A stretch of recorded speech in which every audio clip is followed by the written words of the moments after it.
I sent them a journal of American Doctors Society. They did an investigation on the physical death of Jesus, and the conclusions they came out with. These are not Christians, these are scholars. They decided to study the physical death of Jesus. What they came up with, I only came with the pictures to show you, to give you an idea. Show me the picture where they tied him to the stick to scourge him. The way they did it was they carried a fat tree, planted it, and locked your hand so that you can't shake. That means when they are scourging you, you can't turn.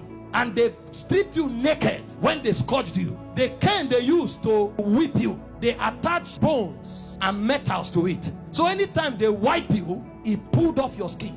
There were records that said they whipped somebody like that and the thing tore the intestine and things came out. Somebody else was scourged like that. The whole back was peeled off. They saw bones. That's how the thing enters. They whip you and tear your skin. So every time they wipe you, if they pull it, your skin comes out. So that when they finish beating you, because of the volume of fluid you will lose, you will die of taste. If you don't die of heart failure. This is scourging. And the Romans don't flog 39. It's the Jews that flog 39. The Romans flog until they are tired. So the people beating you, they will beat you until they faint. When they finish scourging you like this, if life remains in you, then mercy spoke for you. After they scourged him, they now took him trekking with the cross for close to 1 kilometer to Golgotha. He lost so much weight that short journey he fell 3 times. He couldn't walk, and nobody would give him anything to drink. Historian said when his face was wiped, blood stains crested the mark of his face on the handkerchief. Everywhere was bleeding. Can I show you the scripture that described this punishment? Isaiah 52 verse 14. When they finished beating Jesus, that alone would have been enough.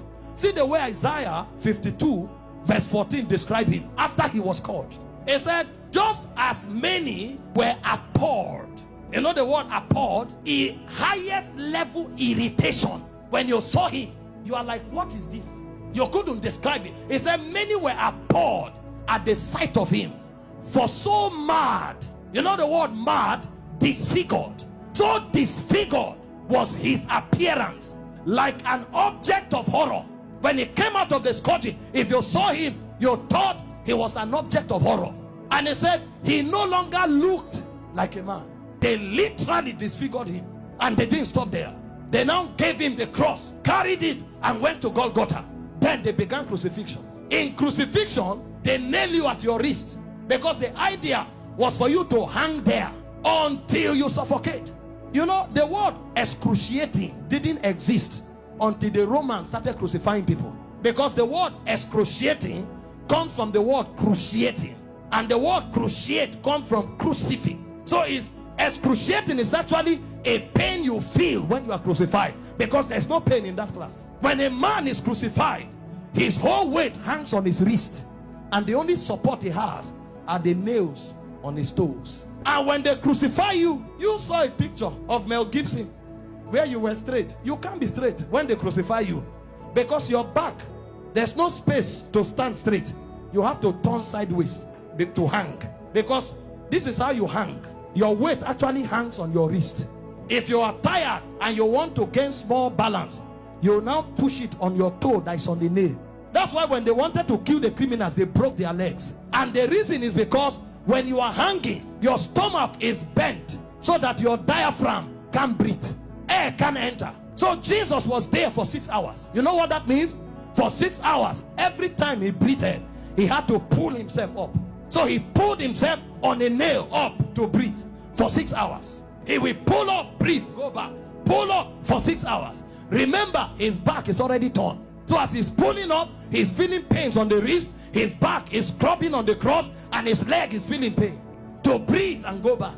Every breath was death for you for 6 hours. And they were mocking him at the same time. So there was soulish torture, there was physical torture. As if that's not enough, he carried sin on him. So God was not connected to him at the time. God had to turn away. So there was spiritual torture, soulish torture, bodily torture. So much so that he cried, Eloi, Eloi, lama sabachthani, my God, why hast thou forsaken me? It's like a disconnection between your spirit and your soul. So the man was no longer alive. He died in the spirit before he died in the natural. The level of pain. We don't know what was done for us in 6 hours. And guess what? His mother was there. Can you stand naked before your mother? This is the man that the mother saw do wonders. How come? Imagine when he looked at their faces. See what you'll be interpreting. Some are saying, why? How come? Why can't you do anything today? Then the Jewish people were mocking. Physician, heal yourself. Fake prophet. I thought you said you had miracles. Why don't you come down? The thieves that were on the cross, one was mocking him. So from everywhere. Meanwhile, all the sicknesses on earth were on him on the cross. You have cancer, you say it's painful. He had cancer, diabetes, hepatitis, all that day at the zenith. Because he carried sickness, he carried sin, and he carried the reproach of God. You don't know the reproach of God until you go to hell. So for those 6 hours, he was in hellfire. Until a point came when the price was paid. He looked up and said, I'm thirsty. They gave him vinegar. He said, no, that's not what I'm looking for. I'm looking for the river that flows from the throne of God. I'm looking for that which satisfies indeed. When they didn't have it to offer, he said, it is finished. And he said, Father, unto you I commit my spirit. I commit. Because they couldn't kill him. They couldn't kill. No, you don't kill him. This commandment I've received from my Father. I have the power to lay down my life and to take it up. So he felt all those pains, keeping his life inside him. He had the choice to give up the ghost early. But if he gave up the ghost before the scourging, the sacrifice won't be complete. That's where it is more painful. He had the power to say, no, now I depart. But he kept his life and suffered the pain.